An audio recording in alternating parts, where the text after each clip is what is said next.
2 nights ago, the moon looked like a teacup that had lost its handle and was on the verge of tipping, stars spilling out like milky splashes. I thought it looked a little too cliche to write down. But last night a meteor shower cried white, fast-forward tears from infinity's edge, and Monday night bloomed from a lame cliche to a beautiful observation of nightlife is not always the high life. And things are not always as pretty from the ground. I wonder who made the call to police about the young man jumping from the 13th floor of Turner Hall on UNC's campus. Was it someone who heard the double-pane fixed window break? Or someone who watched his body flash by the window like a bird failing in flight? Or was it someone out on a late-night walk who saw his body hit the ground with the momentum of a desire to die? I spent 4 years in high school with Morgan Terrell, yet during my visit to an internet cafe in Tanzania, I saw the news of his death pop up in my Facebook news feed and figured all the talk was of some celebrity, some football player who had passed away in sudden tragedy. Didn't even recognize his name. But his face, I can't forget. It's a face I never bonded with, a smile I saw in the hallways but ignored, lips I saw performing in the auditorium but hardly made conversation with.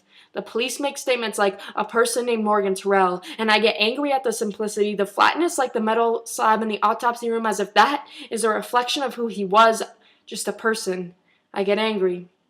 But who am I to claim there is more when I barely knew him myself? Some people we don't recognize as part of our life until we're reading through the online guest book attached to obituary. I never set foot on that campus, but have a clear image in my head of his body in the grass. Aerial view like they have for actresses in episodes of Law and Order. Clear image in my head of the boarded up top floor window. Broken windows are temporary. That one will be replaced. Freshman students in 4 years won't even know the significance, but suicide is permanent. Suicide is so permanent. The word twists in my gut with the intention to stay. My best friend and I talk about Morgan's death, and I tell her, I've been there before, in my lowest of lows, contemplating how to do it. But honestly, I believe that in that last second, before I jumped, before I pulled the trigger, before I kicked the chair, I'd regret my choice, but it would be too late.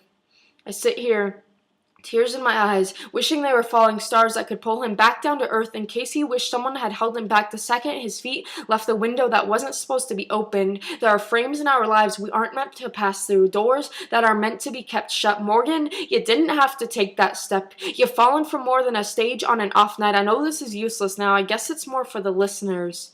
If you feel like you want to fall from a 13-story stage, stay up there. Pull the spotlight to your eyes, steal the microphone, put up red flags as flyers so you have an audience and an ambulance. Discard the gun like a piece of evidence you don't want the best detectives to discover. Tie the rope into a figure 8, it looks just like the infinity sign. That's your life.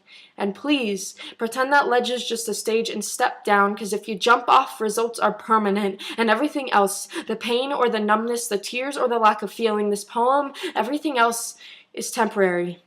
This too shall pass. So you don't have to. Rest in peace, Morgan Terrell, born January 12th, 1992, departed December 3rd, 2011.